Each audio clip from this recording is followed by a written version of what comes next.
Can you hear me now? Okay, so you can hear me now, but I still cannot hear anything. Which does not make sense. Why can't I hear anything? My headset is on. Yeah. It's up. That does nothing anymore. Okay, we just had a whole bunch of technical issues. As soon as I hit go, one of my cameras died. I now have no audio. I can't hear anything.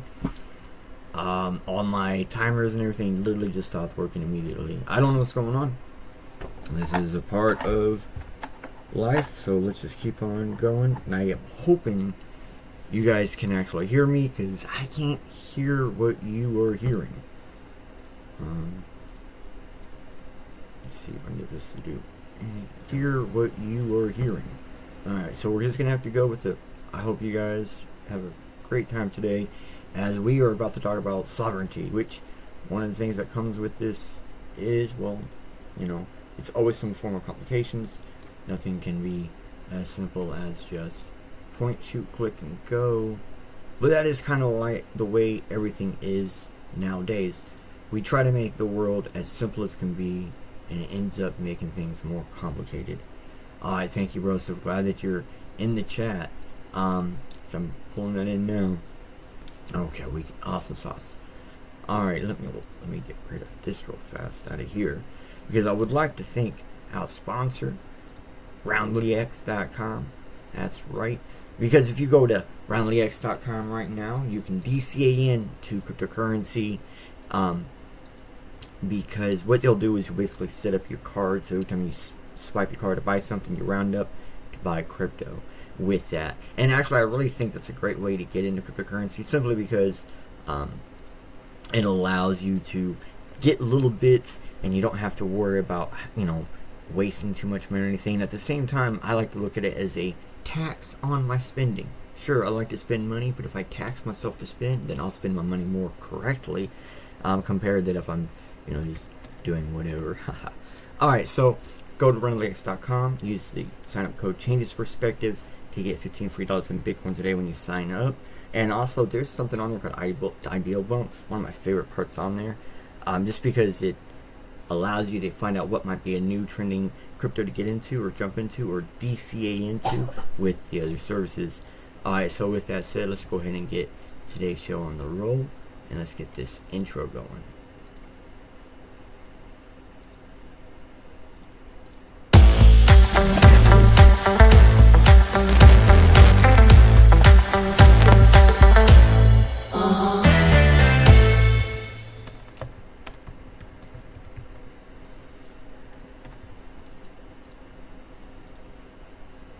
Woo! Awesome sauce. Love the intro. Thank you again, RoundlyX, for sponsoring us in the Bitcoin Live Network to help us continue this on with these great conversations. Alright, so I got that weird thing that YouTube puts up every time. We got rid of that, so let's go ahead and get on with the show, because yes, today is about having sovereignty over one's cryptocurrency. Just, you know, it is the ultimate awesome sauce that you can have, but apart from that, it's also the ultimate possible experience that you can actually have, with one of the factors being the fact that you just have full control over your currency. So sovereignty over one's own something is actually really important, but let's not fool ourselves into thinking that our own digital, personal, and device sovereignty isn't also a responsibility over ourselves, our digital actions, our property bought or created. I mean, basically what we are saying is, when we want to do something for ourselves, whether it's something we have purchased, created, owned, or even intellectual thought or consideration, we should be able to. And if you want to be one of the people who can kind of do more by having more sovereignty on your side, well, you're gonna need to do more than just one type of sovereignty. You got to kind of wash it across everything. You can't exactly have personal sovereignty without digital sovereignty if most of the things we do is online. And that's kind of a sad part to say, but today is actually going to be the first part of a continuation from the past couple of episodes. We were doing cryptocurrency sovereignty, or Bitcoin sovereignty. And we're just going to continue that with the sovereignty ideal. We're just going to change perspectives, though, not only on like how your own sovereignty is, how it exists, and how to even conjure like one's own digital sovereignty itself. And today, though, we'll start at the basis of the ideals. We'll start at the basics, the concepts, and we'll need to just find the way to get sovereignty into our lives, because we got to get it started, kind of introduce it into our lives. It's just not there. We weren't born into it, unfortunately. And so we're going to unfortunately show you the horrors of not having one's own digital sovereignty, while showcasing why the vital sovereignty is key to digital sovereignty. And then I'm actually going to show you the easiest way to start obtaining sovereignty today.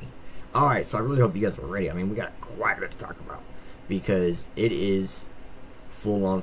We got AI in the background saying, hello, AI.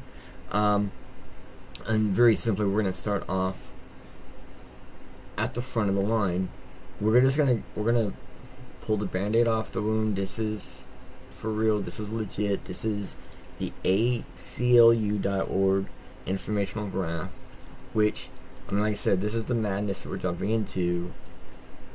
Surveillance of what would, this is the first, I guess, major world, or first world major surveillance act, and this was to the most free people on the planet at the time. Considerably most free people on the planet at the time, as in like retrospect to government interference, individual sovereignty, and basic humanistic rights. These people had the most of it. These people right here, and they lost it 45 days after 9/11. Yeah. So let's go over it. Okay. So 45 days after 9/11, the Patriot Act was the first of many changes surveillance to make changes of surveillance that made it easier for the government to spy on ordinary Americans, and expanding the authority to their monitor phone and email communications. So basically what they're saying is, before this, in order for the government to actually monitor an individual, it took an act of either a judge or Congress member. It took an act of someone who was a high man official. You basically could put a name to the reason why someone was being watched, which means it wasn't done very often. It was not done at all, almost. And the sad part is, as what this allows them to do is just allows them to do that without anything. And one of the quotes here is, I want to deliver a warning. When the American people find out how their government has secretly interpreted the Patriot Act, they will be stunned and they will be angry, because we were all told it was something completely different. We were all told this is about terror. This is all about terror. And these national security letters is what the FBI is allowed to do, and there's a bunch of other agencies that can do very similar because of this. And you can see here, they can get your phone records, computer records, your credit history, and your banking history. They can track you financially, digitally, and physically just from this right here. It was said to be temporary, but there was never a statement or clause or anything for closing it. There basically had to be another president eventually to come over and say, we need to close it. And there's been tons of people who have signed tons of letters, who have tried with tons of different people to get it corrected, but every time a congressman or a senator or someone backs it, they kind of get bought off or disappear. So it's been a very difficult thing to reverse. That's one of the problems here, is a lot of the things that we see in the history of this stuff, once a government obtains this power, they don't want to get rid of it, and they do everything they can. And at the moment, the people who actually obtained the power from the government isn't even the government body of people that was put in order. It's an agency or sets of agencies behind the government body that has actually been giving these rights to, that don't have to pass by a judge, lawyer, senator, congressman, or anybody important, or who would actually be technically in the best interest of the people. And the reason why they wanted that is because, well, you're going to see. So if we see between 2003 and 2006, the FBI issued 192,499 of these letters. There was one terror-related conviction, which would have happened anyways. The way that terror-related conviction occurred had nothing to do with the Patriot Act. It was just after the Patriot Act started. The stuff that the Patriot Act allows him to do had nothing to do with his conviction. This is very important, because this conviction had nothing to do with the Patriot Act. But that is not what the news said. So the abuse of privacy is what this is doing. This literally allows them to do tons of things that I can't even say all of them legally online. So we're going to say what we can say. At least 34,000 law enforcement and intelligence agencies have access to phone records by these NSLs. In response to 9 NSLs, 11,100 American cell phone account records were turned over to the FBI, and that's only in 9 NSLs. So these NSLs don't have to be on specific people. They can be on tons of things. So the Patriot Act prohibits Americans who receive NSLs from telling anyone that they've received one. It is a gag order in its own existence. And there have been tons of times where people have came out about this, and they are prosecuted. I mean, we have a couple people in jail right now about that. I'm sure you guys know one of them. So between 2003 and 2005, the FBI made 53 reported criminal referrals to prosecutors as a result of the 143,174 NSLs of that time. So 17 were for money laundering, 17 were for immigration, 19 were for fraud, 0 for terrorism. So this whole terrorism, anti-terrorism thing has never worked against terrorism, because this was never intended for terrorism. Everyone was lied to. The politicians, the media, even teachers straight up lied to people. Teachers who were working, who were teaching basics of law at the time, were going over this and telling people straight up incorrect information, kids incorrect information, because they were kids. It is an act of terrorism. I absolutely agree. This is one of the reasons why personal sovereignty is needed. Deviceal sovereignty is needed. Even more, because this is all mostly, or 99% of this is digital obtaining. Now, if you want, I'm going to put the link up here again, because they have the links to their sources.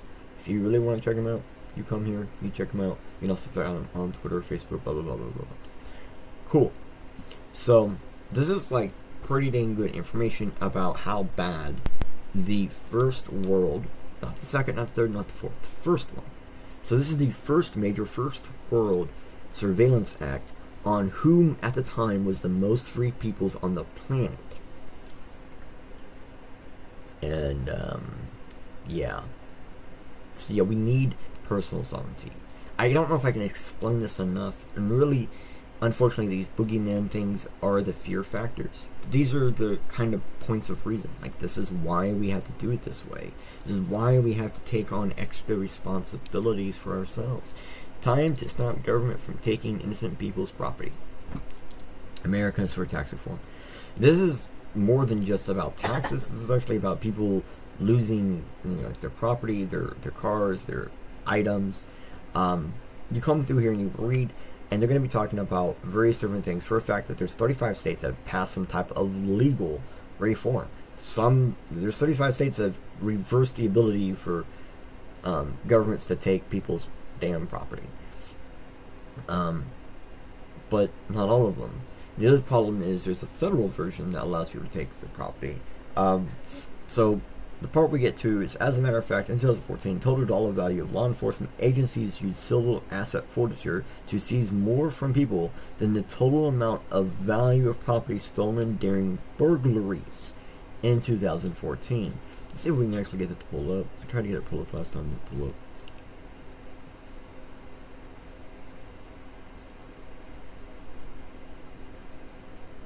Might work for you guys.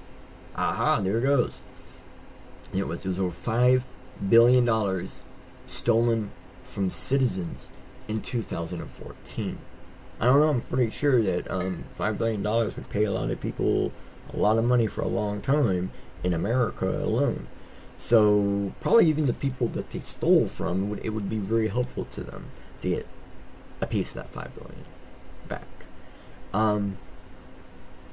So out of this whole thing, that's the only thing that really matters. Just seeing how much money is actually taken from you.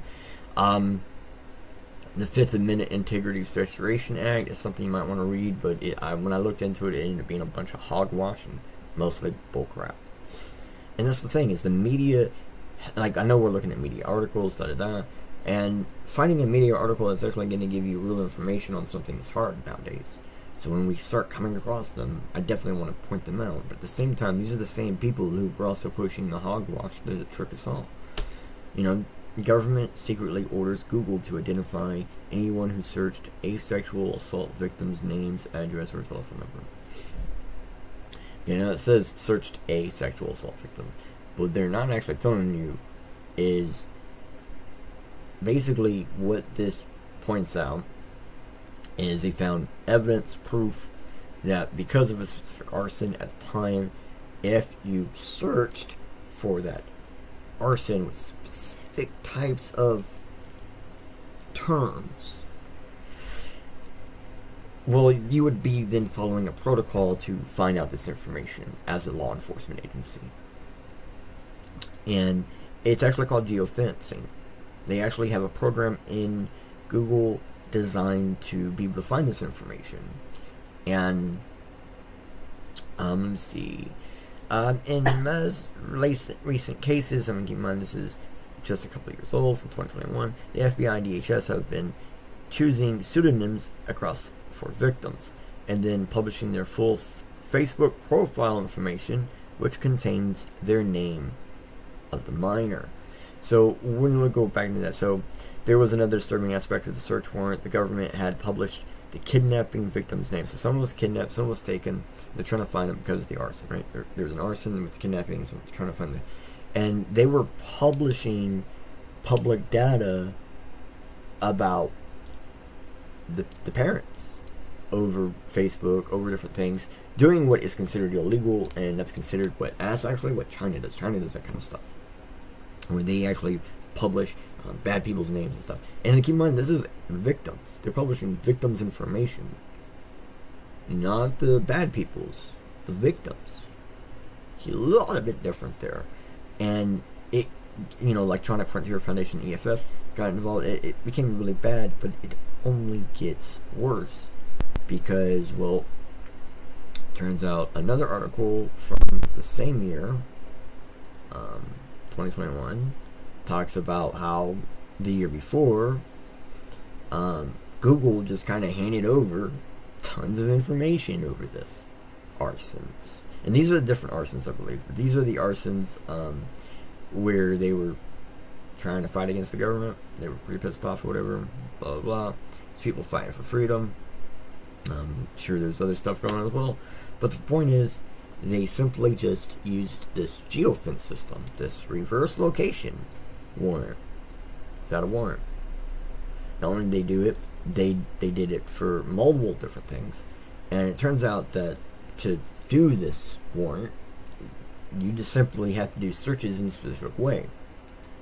But in this one, it was over 1,000 devices in a single case, which ended up an investigation of a man who was wrongly arrested over a burglary based on that data search. So information that was incorrect because it's GPS data, which is not accurate anyways. And if we go, Google recently revealed the number of geofence warrants it had received exploded more than tenfold to 11,555 orders in just 2020, compared to the 982 in 2018, which tells you they're using it more and more and more and more and more. The longer it exists, the more it's being used. And let's go see what the EFF had to say about this.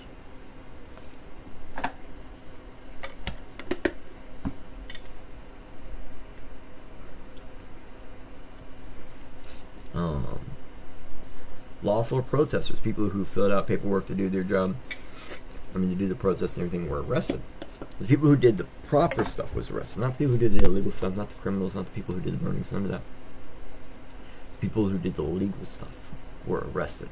Keep in mind, people who did the legal stuff were arrested, not the people who actually did the burnings and the illegal crimes during those protests. So, I have to ask. Cops and politicians are punishable by law. They are. Absolutely. I looked it up. Even in America to this day, it still says cops and politicians are punishable by law. There is no law saying they can't write themselves out of the law. Keep that in mind. But some states do have laws that roughly say don't do it, but they don't actually say don't do it. So they can go to jail, right? I'm just gonna zoom in what my man right here is saying, in case anyone is missing what he's saying. Anakin over here, Chad he is saying the straight up answer. It don't get no simpler than that. And she's like, but they get punished, right? They get punished, right? Nah, bro.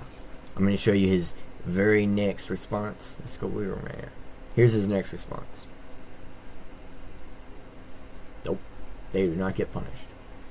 And that is the point of this. Okay, so when we say that they do all these things, they're stealing our property, they're doing this different stuff, they're searching us, they're watching us, our physical, digital, and deviceal sovereignty is just now gone. If we buy something, it's no longer ours, it's someone else's, it's the persons we bought it from, we're renting, we're not purchasing it, it's all a lie.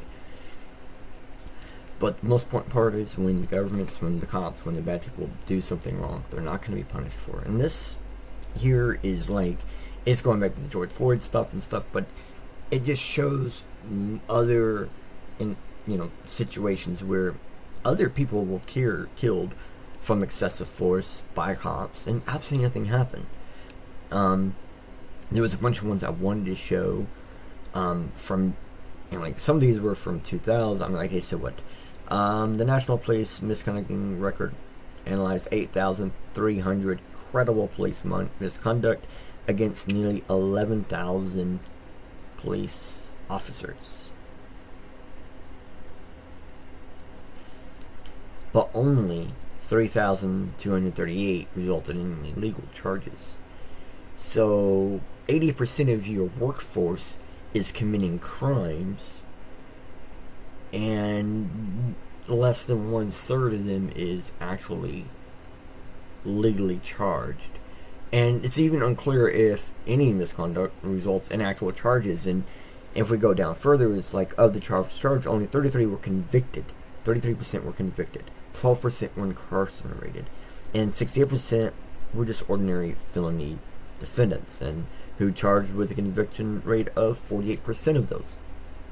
Which means, well, of the 3,238 that ended up in legal charges, we're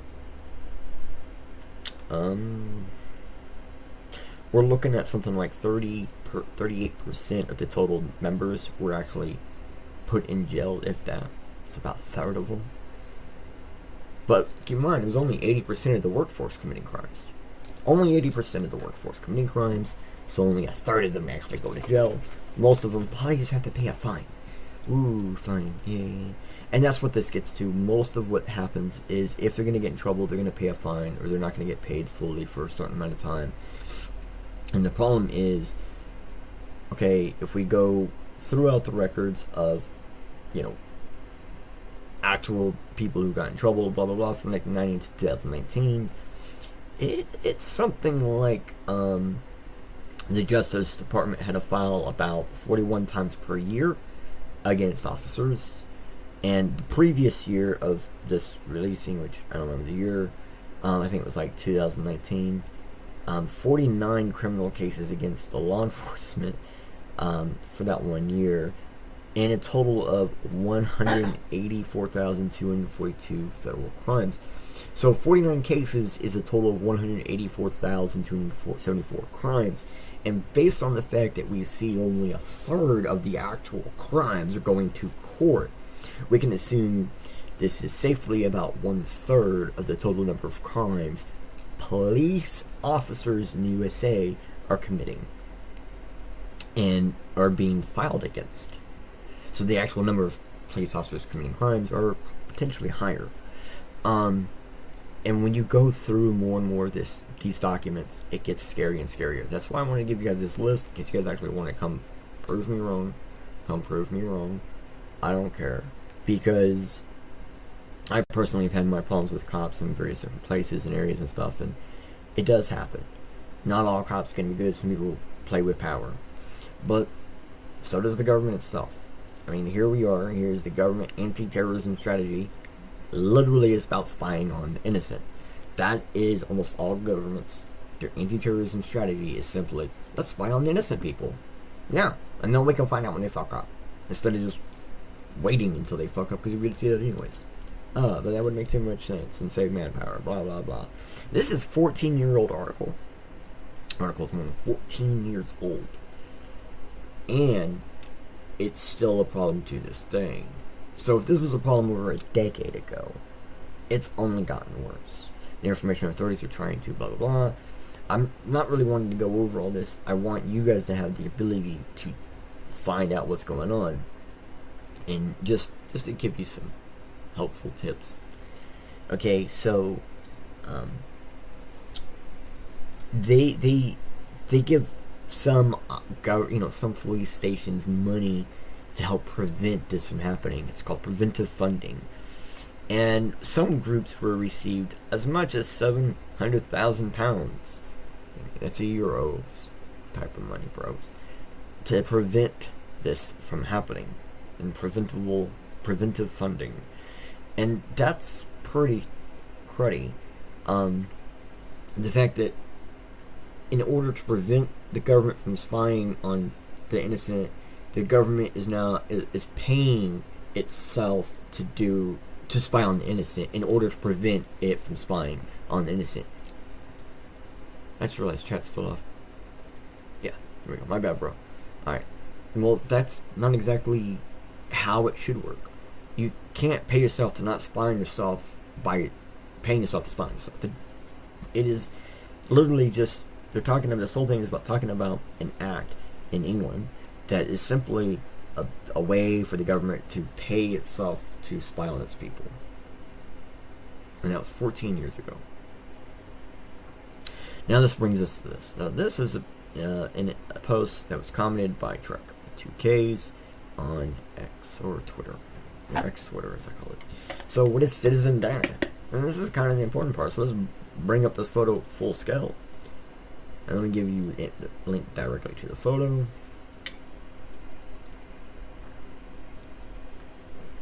So what is citizen data? Well, I'm just gonna say it like this.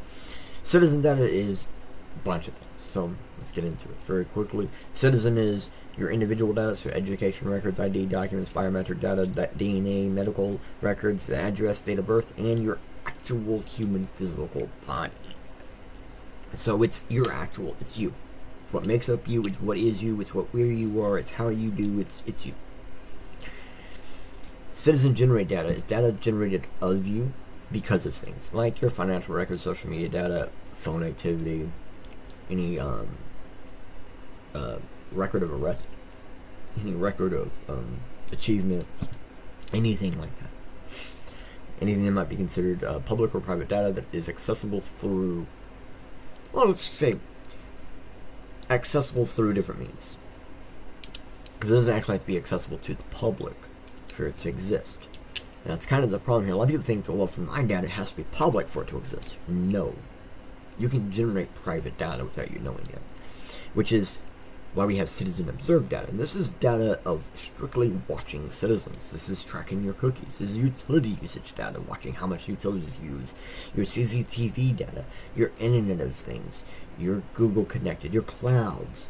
Anything that is being used to watch you through some lens, whether it's by a government, by a company, media, marketing, any form. Don't matter. If it's being used to watch you, it is observed data. End of period. Because a lot of people here are going to want to try to argue the what actually goes in here, and think the words kind of tell you exactly what they are bluntly. You shouldn't have to open it up anymore. It's pretty simplified. But people are going to want to change your perspective on, not your perspective on, like, simple things. They want to change your perspective on what is citizen observed data. That right there alone tells you what it is. It's something observed. When something is observing a citizen, that is citizen observed data. When a citizen is doing something and data is being generated from it, citizen generate data. If it is data about the citizen's individual identity, self, or body, citizen individual entity data. Now, the last one, citizen aggregated, inferred, and metadata. This is going to be your actual metadata from various different things you do, anything on your computer, your devices, your phone, anything from any website, company, organization, email that you've ever attached anything to, set up with, continued for, any of these manners of any kind whatsoever, is all going to be considered the same inferred data. But this also is, like I said, advertising profiles, de-identified records, so any records that has your name wiped out of it, still the public or private record, and aggregate data, so census or anything like that, any kind of public record or private record that is normally done in order to, count things. So sometimes at work we would have different types of aggregate data on employees, because I worked for a warehouse, so for example, I worked on multiple different stations, so I had multiple different aggregate data for me there. So other things that you're not thinking about, your digital fingerprint on your computer, your phone, any kind of relaying messaging system that is designed to infer your information in any way, rather that is through obscurity, or considerable data. Considerable data is being like the fingerprints that they use nowadays with Google, and how they're actually tracking you on YouTube right now to see if you're watching ads. So there's this, which we got a simpler, faster link. This link's not going to work for you. Let me put down the other link so you can find it. What was it? S2S.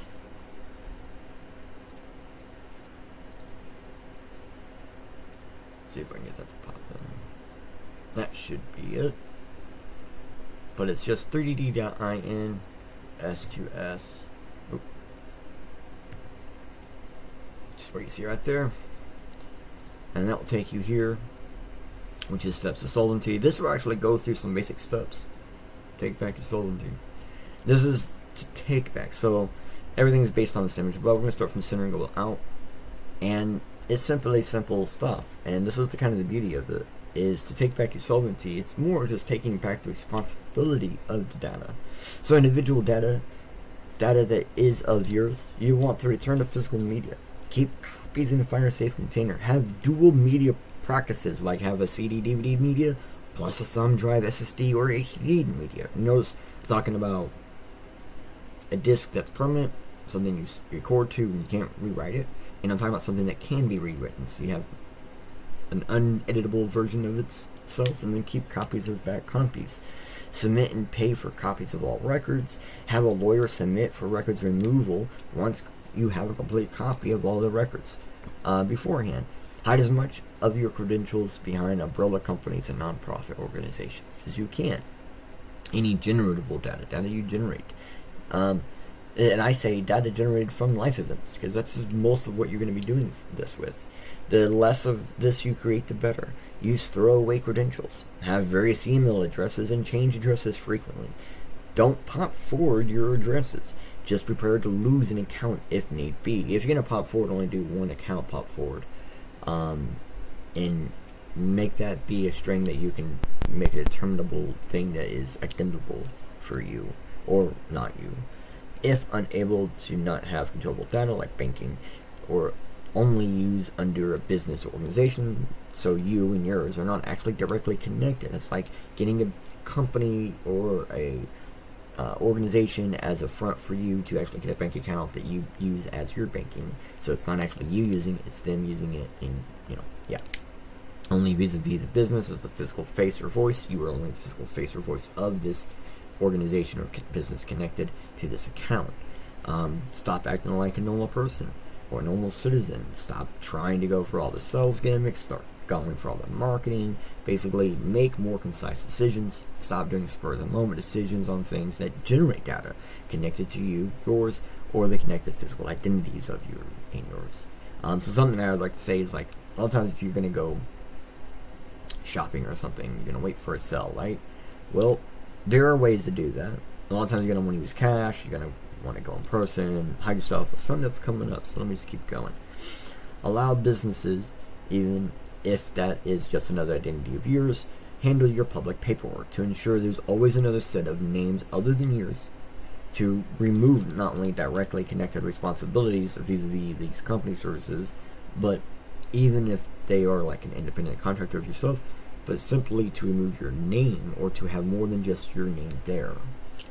So we're thinking a long game play with short game maneuvers, but with plenty of gap. And that key word there, plenty of gap, which is that's a sports reference. Basically, plan ahead and have leeway for errors and problems. For example, I had leeway for errors and problems. I had problems and errors, and I pulled in the other mic, plugged it in, and got it going, and we just running off the extra mic. So observed data is data of you and from you physically, digitally. It's commonly, your digital fingerprints and CCTV data. So have more dumb devices or unlink your network. Have an internetless device networks.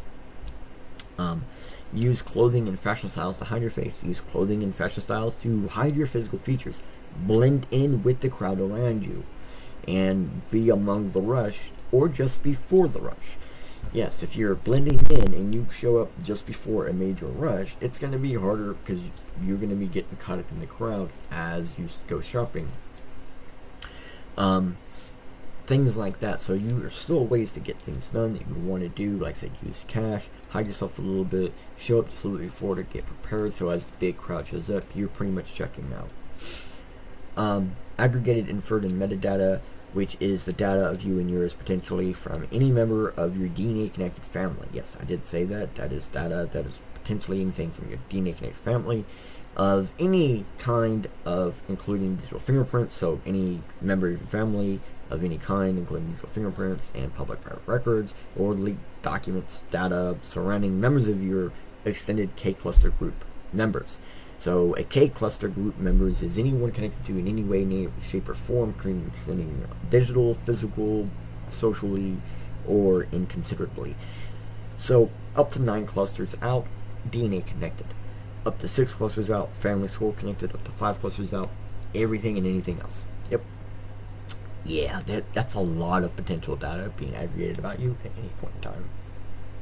No offense, but it sucks. So have regular orders put in yearly to have records scrubbed after obtaining as much as the data at first offline for offline preservation, and then prepare to either only give throwaway data as much as the potential possible data you can, or pay companies to scrub your data or take the time out to do your stuff. Which even scrubbing your data can actually create a different set of data called hidden data. And then another thing you can always do is hope. So, of course, we want to go to the very last thing, hidden data, which is not shown on the list. Data you cannot find, access, or have removed. This is data you don't have access to. You know about it, you will never know about it. Well, there's a chance you might know about it, but you don't know about it. Data can take decades or longer to be known, if it's ever to become known to anyone outside the intended sources, if they even know about it themselves. So the only thing you can do here is you can hope. You can have copium. You can prepare yourself to not have directly connected data and digital data and physical data aligned anywhere.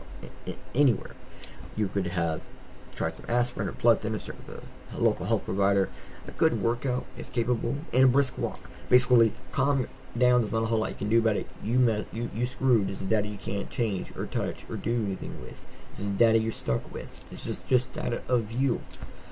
So this is an important part of having sovereignty on your devices, because it gives you digital sovereignty, and having sovereignty on your person and your things and your network. It all is important, because once you get here, you should have a device that you can sustain holding with data safe or secure your real-time data, or your real data. You should slowly come to terms with throwaway data is being used constantly when you're signing to visit sites. Sovereignty is a chore, and there's much to secure, and that's why the more we become, the more difficult it's going to be to do this. So starting now to start keeping track and to scrub yourself, to watch out for hacks and leaks and all this other stuff, to be more offline, have more offline systems. Just try it. You'll realize there's more offline systems that are actually better than the online ones than you realize. Then to being more offline is just a matter of trial, practice, and acceptance to change. I know it's not what everybody wants to hear, but it really is what it is. So, what are we talking about? What do we do? What's the first thing we can do? Simply, we can use tells. I can use tells on my computer. You can use tells on your computer. You don't have to change anything on your computer yet. So when you start using something now, start protecting your solvency immediately. Because one of the things you can do is you can get off the internet whenever you choose. And I mean that as in your solvency can be removed off the internet when you choose. But it takes time and effort and energy, as we were explaining. One of the things you'll have to go through is removing things. And we'll get into that in future episodes. But tells is going to basically help you out. It's going to help start giving you that solvency immediately. It's recommended by some of the tops. So let's find out how it works. So how it works is it just basically doesn't leave record of information on your computer. So if your computer gets taken, your OS isn't on it, the stuff you've been doing on that OS ain't on it, you ain't got nothing to worry about. So use tells, shut down the computer, and start your own tells USB stick instead of starting on Windows, Mac OS, or Linux. You can simply turn your computer into a secure machine. You can also stay safe while using the computer of somebody else's. So you can actually use this on someone else's computer to stay safe on their computer. Tells is a 1.3 gigabyte download. It takes about half an hour to install. Tells can be installed on any USB of an 8 gigabyte minimum. Tells works on most computers less than 10 years old. You can start again on the other operating system after you shut down Tells. Basically, it doesn't do anything to your original computer. It just allows you to use your computer as a zombie computer. It basically gives you amnesia. Tells always starts from the same clean state.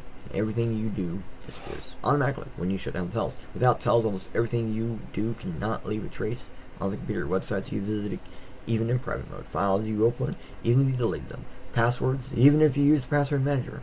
All the devices and Wi-Fi networks that you use.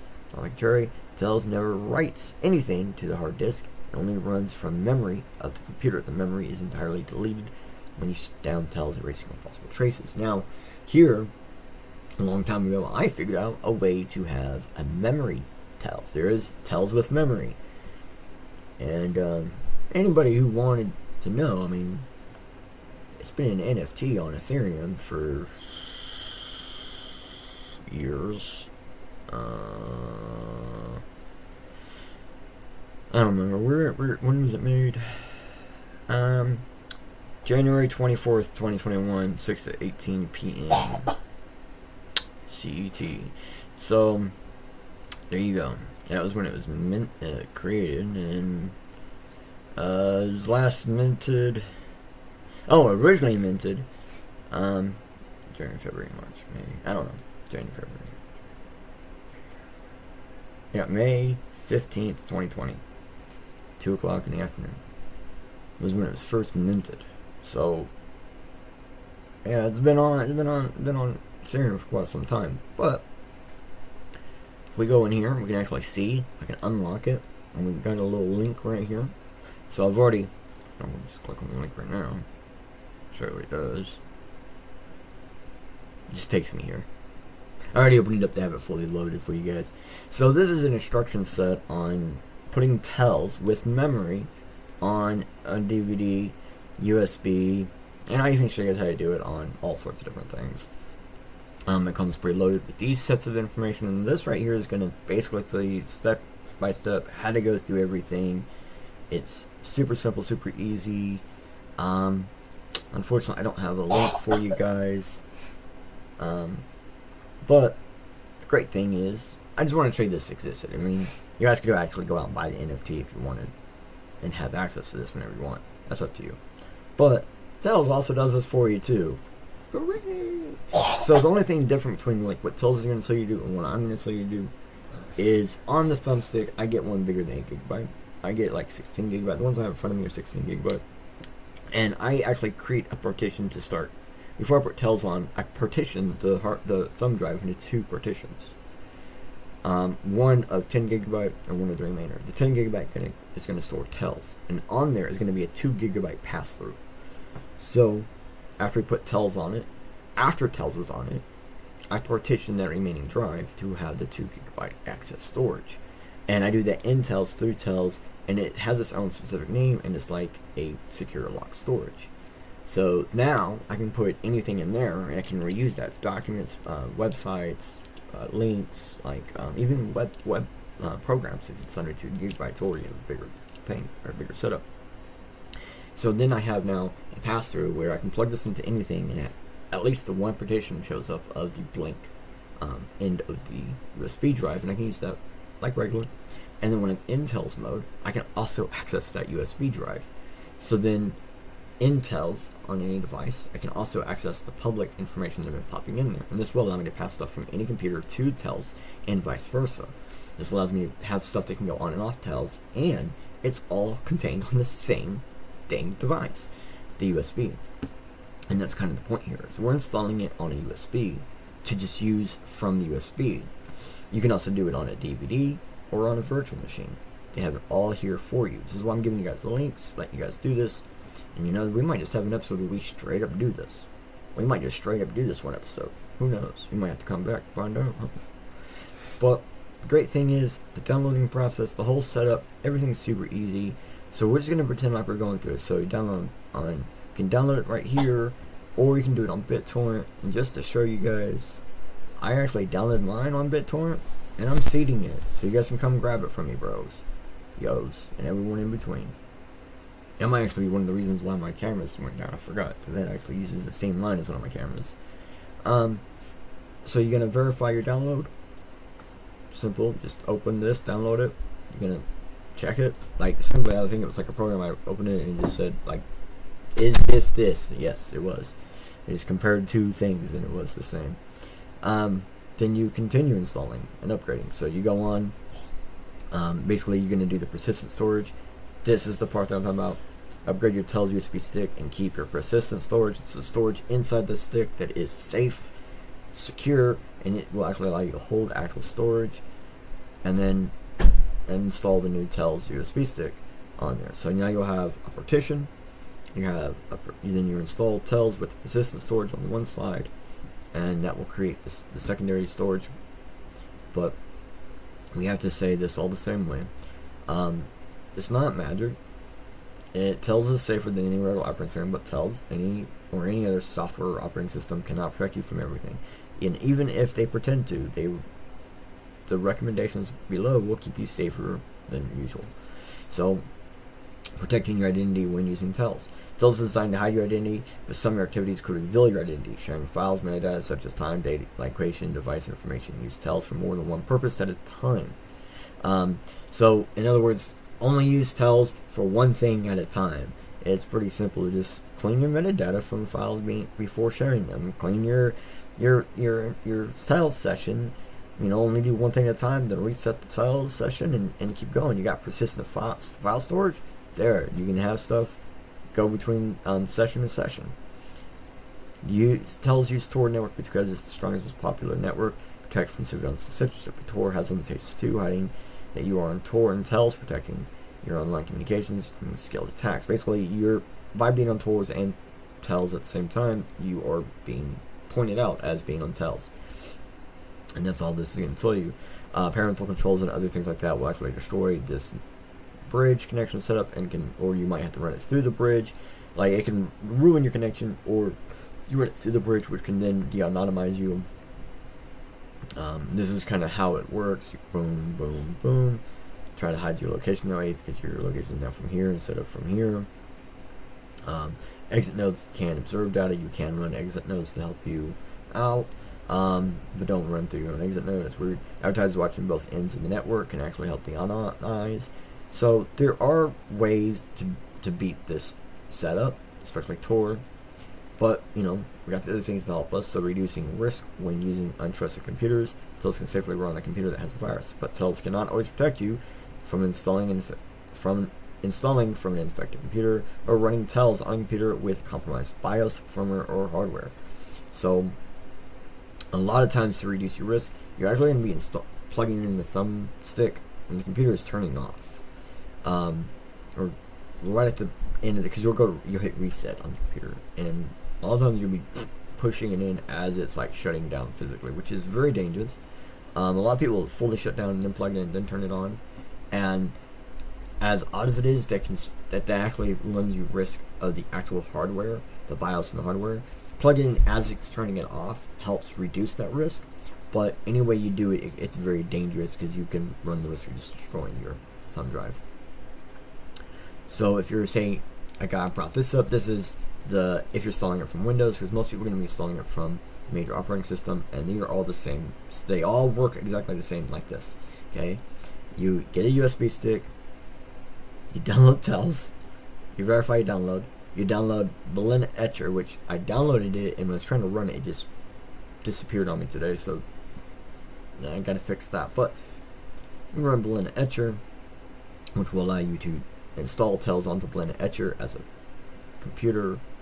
You're gonna restart your Tells USB. You're gonna restart on your Tells USB stick. You're gonna turn off your computer, turn it back on. Boom, there you go. Now you're on Tells.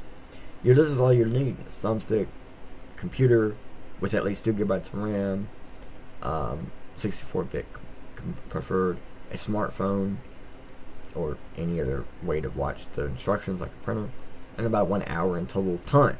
That's an hour of total time from installation to being on Tells. And they keep reminding us that it's not magic.